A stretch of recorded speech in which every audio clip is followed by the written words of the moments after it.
dimanche passé. J'espère que vous avez pris le temps de pouvoir écouter les messages en ligne. C'est pour vous entre autres qu'on le fait. Il y a du montage à travers tout ça et ça prend quand même beaucoup de temps à faire. C'est pourquoi des fois que les messages du dimanche sont en rediffusion seulement les lundis, à cause du temps qu'on doit impliquer. Colossiens 3. Donc, bienvenue encore une fois à l'Église baptiste centrale de la Rive-Sud, évidemment. Colossiens 3, pour le message aujourd'hui. On va lire les 5 premiers versets du chapitre 3. Ça nous dit là: « Si donc vous êtes ressuscités avec Christ, cherchez les choses d'en haut, où Christ est assis à la droite de Dieu. Affectionnez-vous aux choses d'en haut, et non à celles qui sont sur la terre. Car vous êtes morts, et votre vie est cachée avec Christ en Dieu. Quand Christ, votre Dieu, parce que votre vie est cachée en Christ, quand Christ, votre vie, paraîtra, elle ne sera plus cachée. Alors vous paraîtrez aussi avec lui dans la gloire. Faites donc mourir, donc, référence à ce qu'il vient de dire, faites donc mourir les membres qui sont sur la terre. Quels membres? L'impudicité, l'impureté, les passions, les mauvais désirs, et la cupidité qui est quoi? Qui est une idolâtrie. Donc, je vais simplement demander à frère Bélisard d'avoir un mot de prière pour le verset du culte de Dieu.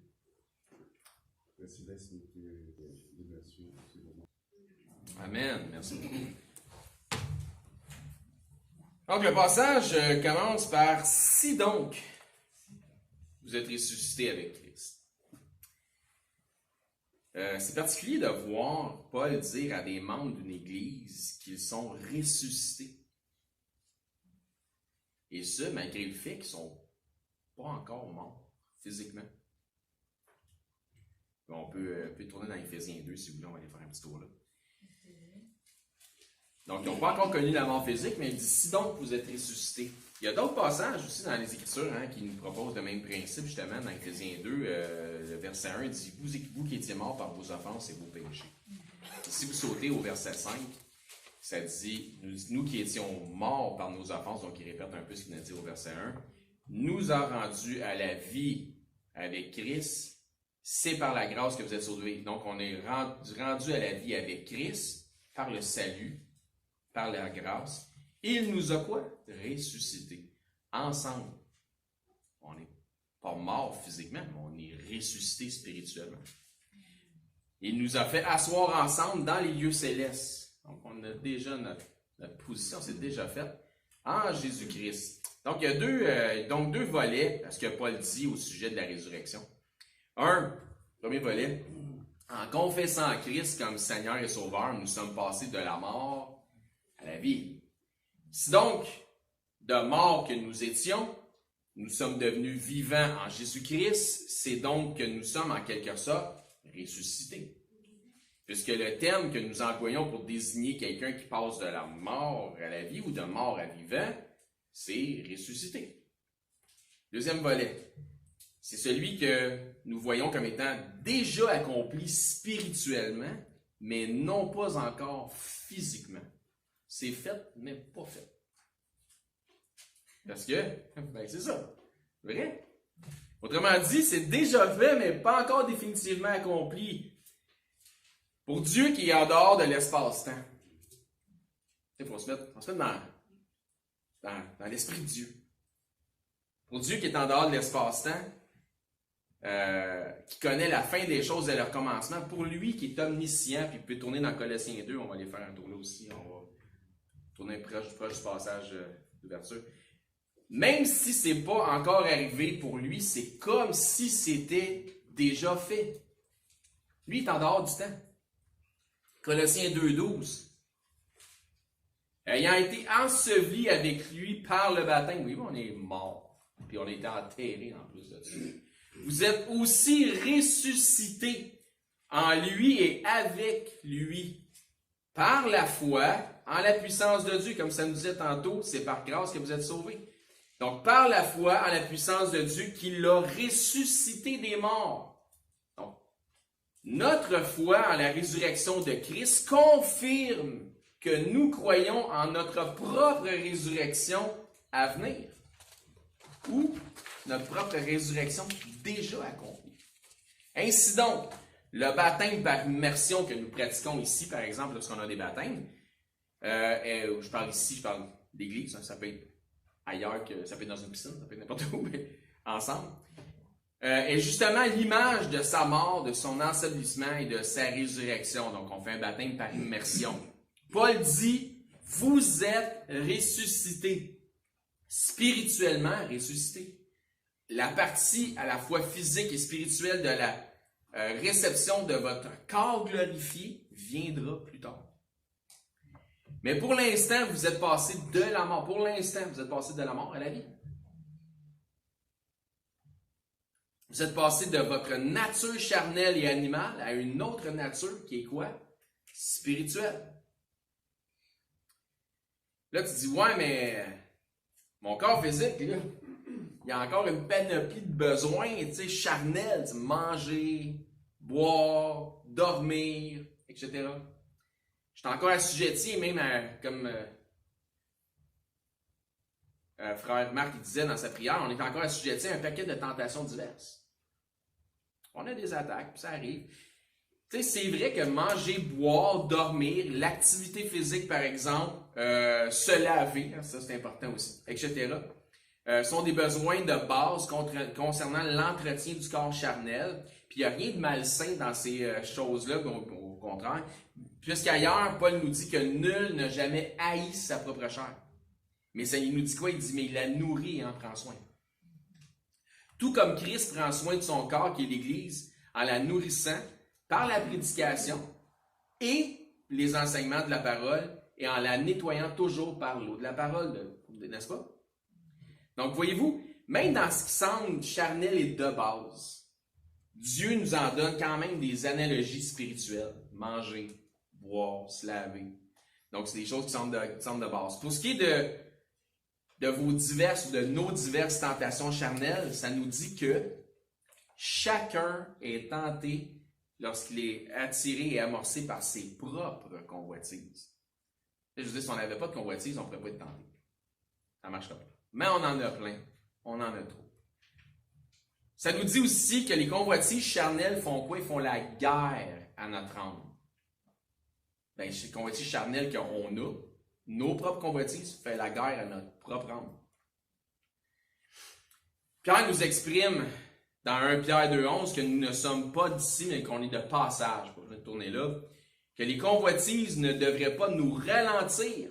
Les convoitises ne devraient pas nous ralentir dans notre course avec Christ. Donc, il y en a des convoitises, mais ça ne devrait pas nous ralentir dans notre course avec Christ. C'est comme si on rentre par le bout, je donne un exemple. C'est comme si tu rentres par le bout tu sais, les promenades de Saint-Bruno, par exemple. C'est comme si tu rentres par le bout d'un centre d'achat, un gros magasin, puis là, tu passes à travers le magasin, puis tu vas aller à l'autre bout complètement, dans le gros magasin à l'autre bout. Là. Si tu commences à t'arrêter dans toutes les petites boutiques, tu sais, qui séparent les deux extrémités, parce que c'est ça le but, hein. Les autres, les petites boutiques profitent de ce qu'on appelle le walk-in, donc l'achalandage entre les grands centres, entre les grands magasins qui attirent le monde. Donc, si tu commences à t'arrêter dans toutes les petites boutiques, ben, tu risques de te rendre à l'extrémité éventuellement, ben, peut-être les mains chargées, puis peut-être le porte-monnaie vide, puis peut-être avec du retard. Il y en a qui se reconnaissent. Peut-être ou qui reconnaissent quelqu'un, ou peut-être avec du retard sur ton horaire. De plus, pour continuer dans l'analogie, de centre commercial, si tu mets tout sur tes achats impulsifs, hein, sur ta carte de crédit, ben, tel que les Écritures nous l'enseignent, ben, celui qui emprunte est esclave de celui qui prête. Même chose pour le péché. Celui qui s'adonne au péché est esclave du péché. Dans 1 Pierre 2. Donc, la morale est donc la suivante. Nous n'avons ni le temps, ni les moyens pour s'adonner au péché. On n'a pas le temps, on n'a pas les moyens. Ça nous est racheter le temps car les jours sont mauvais. 2 Pierre 2,11. Bien-aimés, je vous exhorte comme des étrangers et voyageurs sur la terre, à vous abstenir des convoitises charnelles. Sont là. Mais je vous exhorte à vous abstenir des convoitises charnelles qui font la guerre à l'âme. Vos convoitises, nos convoitises charnelles font la guerre à notre âme. Ils vont être là, mais il faut s'abstenir. Donc, c'était 1 Pierre 2,11. J'avais-tu dit quelque chose de pas correct? 2 Pierre 2,11. Ouais, je vais juste voir si vous suivez.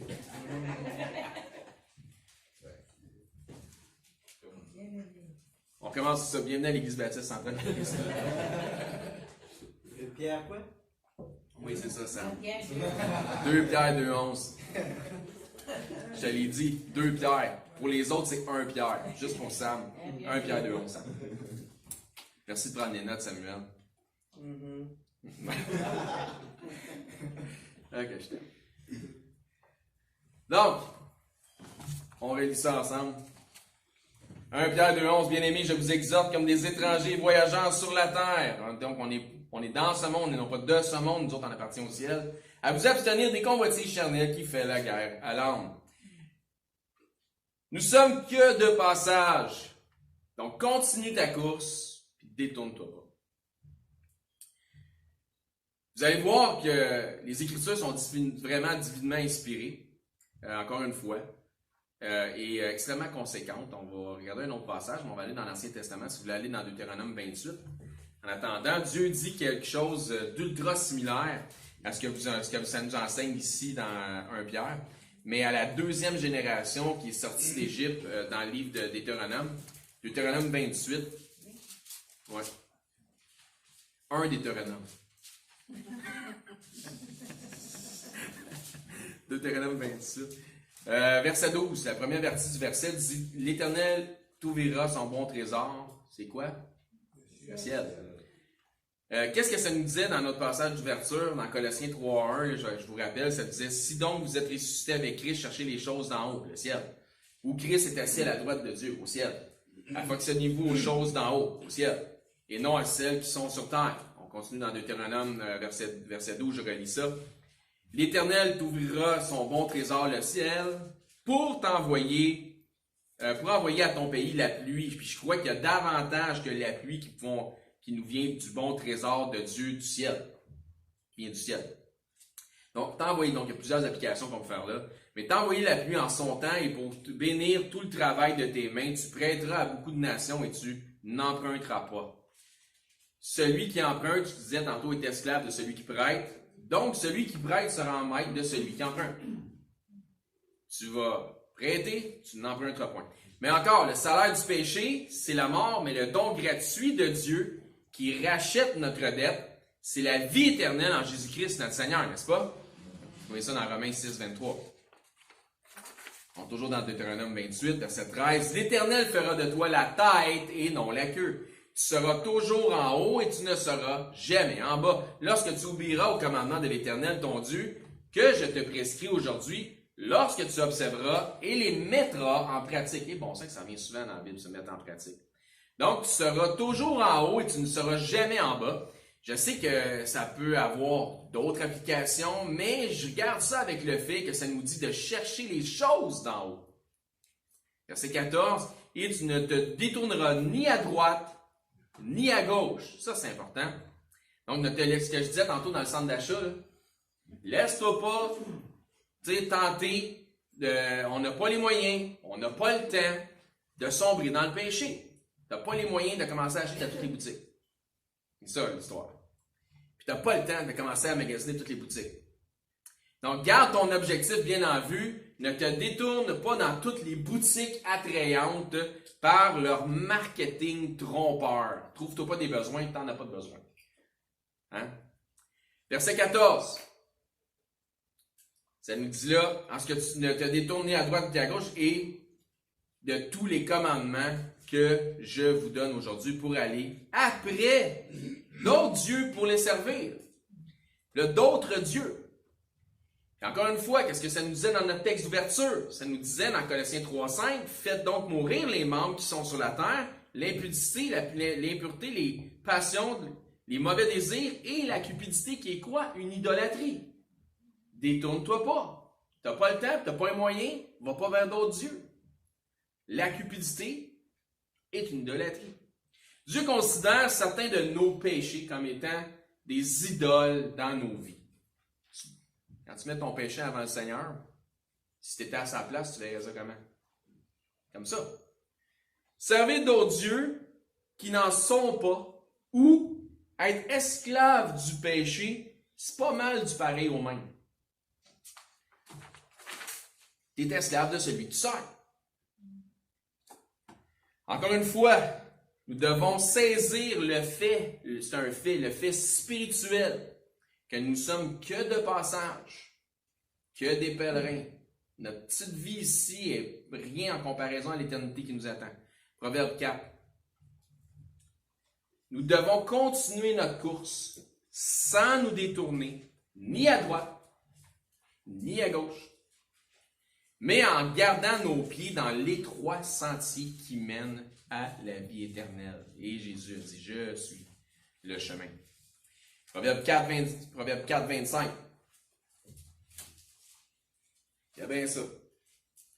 Que tes yeux regardent en face et que tes paupières se dirigent devant toi, pas dans les boutiques chaque bord.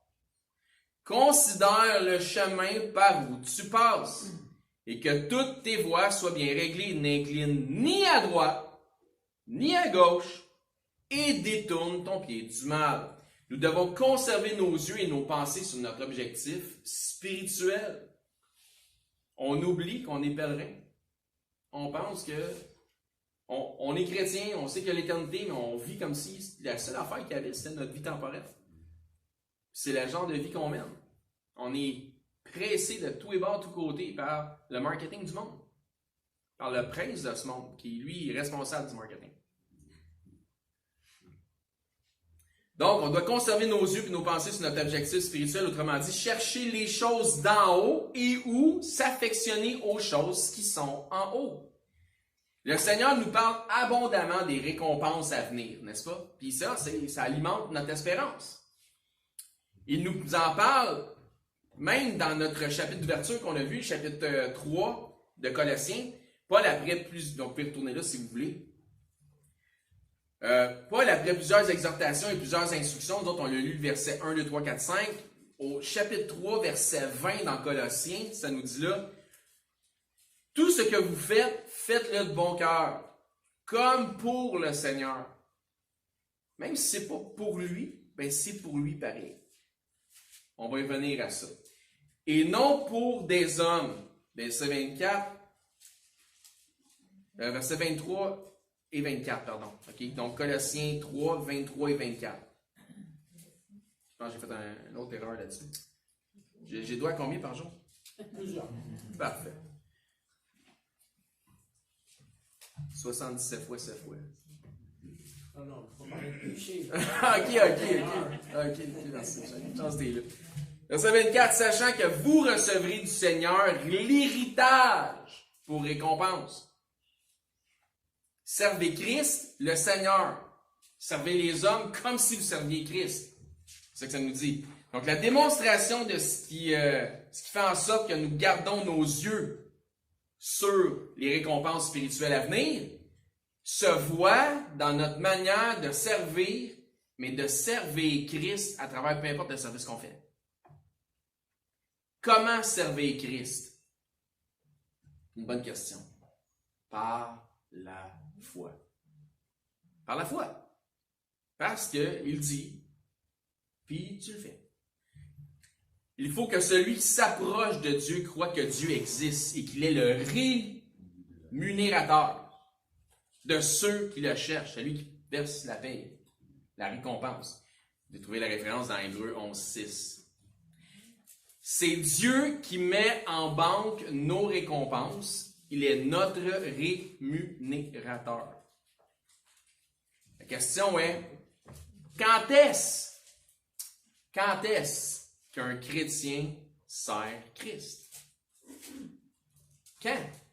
Quand est-ce qu'un chrétien sert Christ, Sam? Sam, un chrétien sert Christ tous les jours de sa vie, à chaque instant. C'est ça. Amen. Oui, je savais que tu le savais. Le chrétien est l'empreinte et à l'image de Christ. Comme ça nous dit au verset 10 de Colossiens 3, « Et ayant revêtu l'homme nouveau qui se renouvelle dans la connaissance selon l'image de celui qui l'a créé. » Au verset suivant, il nous dit que Christ est tout et en tous. Le titre du message, c'est quoi? Souvenez-vous? Je ne l'ai pas dit, hein? Faites mourir. Le titre du message, c'est Faites mourir. Donc, inspiré de ce que Paul dit au verset 5, Colossiens 3, 5, faites donc mourir. Faites donc mourir les membres qui sont sur la terre. Eux autres, ils n'appartiennent pas en haut. Puis nous autres, on est d'en haut. On n'est pas d'ici bas. L'impudicité, l'impureté, les passions, mais probablement les passions qu'on appelle les passions déréglées. Les mauvais désirs, la cupidité qui est une idolâtrie. Nous sommes dans une guerre spirituelle. Nos propres péchés, nos propres convoitises font la guerre à notre âme. Notre propre chair et ses faiblesses contre notre esprit. Hein, ça nous dit que l'esprit est prompt, mais que la chair est faible. Bien là, c'est à savoir lequel qui domine. Vous avez entendu plusieurs fois ici qu'on ne combat pas contre le sang et la chair, mais contre des esprits, des principautés, etc., etc. Parfois, et plus souvent qu'autrement, nous devons combattre contre des esprits, mais parfois, et plus souvent qu'autrement, nous devons combattre contre nous-mêmes, contre notre propre esprit. Ou contre la chair qui domine notre esprit. Notre esprit, on combat la faiblesse de notre esprit par rapport à la force de la chair. C'est de même que je devrais plutôt mentionner ça. Est-ce que vous me suivez? Ça va? Parfait. Vous êtes fin. Le combat se passe en nous-mêmes, ça c'est certain. Si on comprend ça. Dans ce combat qui se passe en nous-mêmes, nous devons combattre au point de faire mourir, de mettre à mort nos convoitises charnelles. C'est un combat. Mettre à mort nos convoitises charnelles. Mais aussi nos raisonnements personnels. Parce que qu'est-ce qui va te permettre de laisser une convoitise charnelle prendre le dessus? C'est du raisonnement. On va pas si grave que ça. Mettre à mort nos justifications qui nous détournent de la sainteté du chemin, qui fait en sorte que nos yeux, on allait par là, mais là, c'est intéressant ça. Oui, mais ça va te coûter. Il y a des conséquences pour tout. Hein? Nous sommes remplis de justifications par lesquelles nous justifions nos péchés ou voire même notre vie de péché. Ça, c'est grave. Parfois, nous avons la connaissance de la volonté de Dieu pour nos vies, mais au lieu d'agir en conséquence de sa volonté, nous avons une justification. Je sais qu'est-ce que Dieu dit, je sais qu'est-ce que Dieu demande, mais dans mon cas, j'ai un passe-droit. Parce que Dieu regarde dans mon cœur, puis Dieu sait que, puis il comprend que pour moi, c'est pas pareil. C'est différent. Fait que je vais aller dans cette boutique-là. Ah, parce que c'est vrai, tu sais, que des fois, on a ce genre de raisonnement-là. Pourtant, nous devrions aussi savoir, si tu as lu ta Bible moindrement, et si tu es attentif à ce qui s'enseigne ici, que Dieu est un Dieu juste qui ne fait pas exception de personne. Il n'y a pas d'exception pour toi. Ses attentes et ses règles sont bonnes pour tous. C'est de croire au mensonge. Autrement dit, c'est de s'en faire à croire personnellement. Donc, que ton cas, dans ta situation, ben pour toi, Dieu va faire une exception. Ne t'en fais pas à croire. Dieu voit tes péchés comme étant des péchés. Il t'accorde peut-être encore sa patience pour l'instant, mais les conséquences finiront définitivement par t'atteindre. Il y a des conséquences pour tout. C'est ce que ça dit dans Ecclésiaste. Tu peux faire ce que tu veux, mais comprends une chose, c'est qu'il va éventuellement, il va y avoir une conséquence pour tout ce que tu fais. Mais fais ce que tu veux, mais tu vas payer le prix. Fait qu'il y a des bonnes conséquences, puis il y a les autres. Romains 3. Donc, il t'accorde peut-être encore sa patience pour l'instant. Il faut faire mourir le péché, le raisonnement trompeur et nos justifications. Nos justifications ne nous justifient pas. Nos justifications ne nous justifient pas. Jésus est notre justification. Romains 3, 23. Car tous, ça inclut bien du monde, hein, ont péché et sont privés de la gloire de Dieu. Et ils sont gratuitement justifiés. Donc c'est disponible à tous, par sa grâce, par le moyen de la rédemption qui est en qui? En Jésus-Christ. Jésus-Christ est notre justification. Jésus-Christ est notre justice. Nous sommes tous et chacun des pécheurs coupables. Le salaire du péché, c'est la mort, soit et la mort, c'est pas juste une mort physique. La mort spirituelle, c'est quoi? C'est la séparation spirituelle avec le Créateur. C'est que tu n'as pas de communion avec.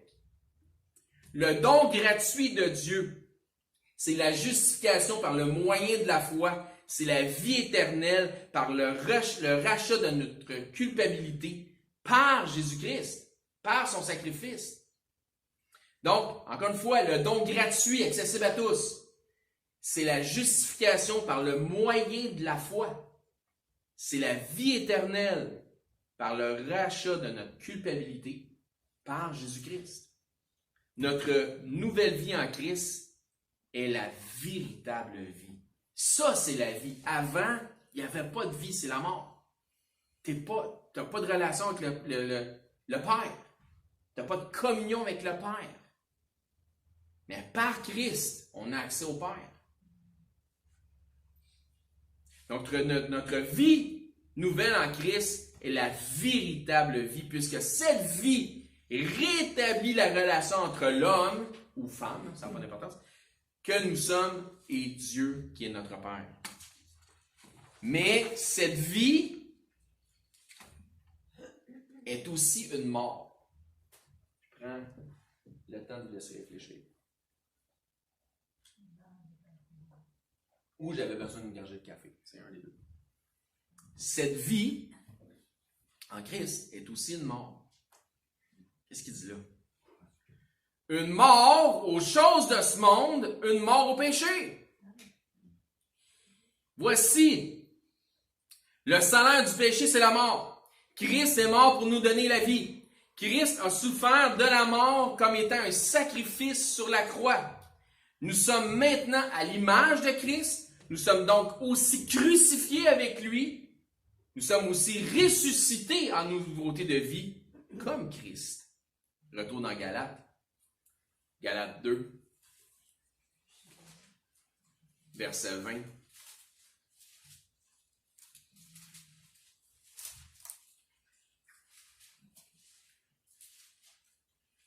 J'ai été crucifié avec Christ et si je vis, ce n'est plus moi qui vis. C'est Christ qui vit en moi. J'ai été crucifié, mis sur la croix avec Christ. Et si je vis, je ne vivais pas avant, mais si je vis, ce n'est plus moi qui vis. C'est Christ qui vit en moi. Tu sais, comme quelqu'un disait l'autre jour, je vais faire de la place à Christ dans mon cœur, puis ce que je dis en fait, c'est encore mieux d'avoir le cœur de Christ en toi. Si je vis maintenant dans la chair, je vis dans la foi. Même si tu es dans la chair, tu vis dans la foi au Fils de Dieu, c'est pourquoi Christ vit en toi. Donc je vis dans la foi au Fils de Dieu qui m'a aimé et qui s'est livré lui-même pour moi. Donc on répète ça. J'ai été crucifié avec Christ et je vis. Si je vis, ce n'est plus moi qui vis. C'est Christ qui vit en moi. Si je vis maintenant dans la chair, je vis dans la foi au Fils de Dieu qui m'a aimé et qui s'est livré pour quand il m'a tellement aimé qu'il s'est livré lui-même pour moi. C'est tellement fort, ce passage-là. Jésus N'a-t-il pas dit, si quelqu'un veut venir après moi, qu'il renonce à lui-même et qu'il se charge de chaque jour de sa croix, et qu'il me suive. Encore, il dit, quiconque ne porte pas sa croix et ne me suit pas, ne peut être mon disciple. Vous trouverez les références. Vous trouverez les références dans Luc 9, 23 et 14, 17. Il faut donc mourir à nous-mêmes chaque jour. C'est un combat spirituel. Chaque jour. Chaque jour. Chaque jour, le combat, lui, il est au poste. Galates 6. Ça épuise si nous combattons dans la chair. J'entendais Sœur Bessie tantôt qui nous parlait justement d'un genre de combat de même spirituel qu'elle avait appris à faire dans la chair. C'était épuisant. Et c'est exactement ce qu'il y a dans le message ce matin. Ça épuise si nous combattons dans la chair, mais si nous laissons l'esprit prendre le contrôle du combat. Et le combat, il est là chaque jour. Et si nous laissons l'esprit prendre le contrôle du combat, la victoire est assurée.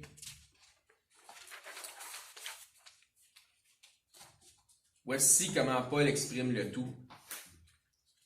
Donc, dans Galates 6, 14. Pour ce qui me concerne, loin de moi la pensée de me glorifier dans d'autres choses que de la croix de notre Seigneur Jésus-Christ, par qui le monde est crucifié pour moi, comme je le suis pour le monde. Il n'est pas de ce monde. On doit regarder les choses spirituelles, on doit regarder au ciel, les récompenses sont au ciel. Donc, conclusion de tout ça ce matin. Réfléchissez, posez des questions, vous avez entendu le message. C'est certain qu'à chaque fois qu'on en tient une partie, ça vient nous chercher, il y a des trucs qui viennent nous chercher. J'espère que le Seigneur vous parle ce matin à travers le message, que ça peut faire une différence, que vous allez méditer ça, vous allez maturer là-dessus. Mais avez-vous crucifié, avez-vous fait mourir la chair et ses convoitises? Là, je vous pose la question, puis vous connaissez la réponse. Je connais la réponse aussi. Êtes-vous vraiment mort aux choses de ce monde? Avez-vous vraiment fait la transition de l'homme animal vers l'homme spirituel à l'image de Christ? Avez-vous véritablement votre affection aux choses d'en haut? C'est quand même des questions qui sont importantes à se poser.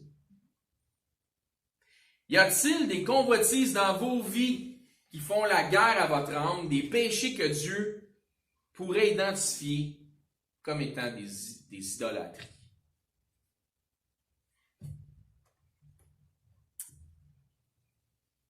Marchez-vous sur l'étroit sentier de la justice ou sur le sentier large et spacieux de l'injustice, du raisonnement et de la justification? Maintenant, pour ceux qui sont ici comme pour ceux qui nous écoutent en ligne, si jamais vous n'avez pas encore reçu votre justification éternelle devant Dieu, sachez qu'il y en a un seul qui peut vous justifier et vous blanchir de toutes vos iniquités, de tous vos péchés. Vous pouvez vous assurer d'avoir accès auprès du Père pour la vie éternelle simplement en mettant votre confiance. Et le mot confiance vient de deux mots en fait. Confiere, c'est latin. Quand tu dis un café con leche, ça veut dire un café avec du lait. Ben, confiere, ça veut dire avec foi. Hein? C'est bon? C'est 10 sur 10. 500 points, 500 points. Échangeable contre. Un morceau. Un morceau. Donc, si vous mettez votre confiance avec foi, votre foi en Jésus-Christ, donc par la foi en lui, donc par la foi dans le récit de son évangile, vous pouvez être sauvé, vous pouvez être sauvé. Dieu sauve encore, son bras n'est pas trop court, et Dieu veut encore le salut des hommes, Dieu veut qu'aucun périsse, mais que tous viennent à la repentance. Et le désir de Dieu, c'est que tous soient sauvés, tous les hommes. Amen. Donc, merci beaucoup d'avoir été attentifs. Donc, on va prier. Je demandais à Benedetta si elle veut nous fermer le culte en prière. Benedetta, could you please close in prayer for us? Yes. Sure, go. Thank you, Lord, for all things that you do for each and every one of us.